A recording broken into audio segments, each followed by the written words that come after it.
Which type of seismic wave causes the most damage during an earthquake? Options A.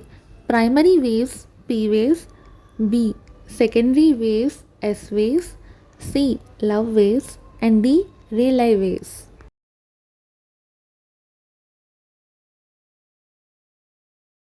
So the correct answer is option C. Love waves.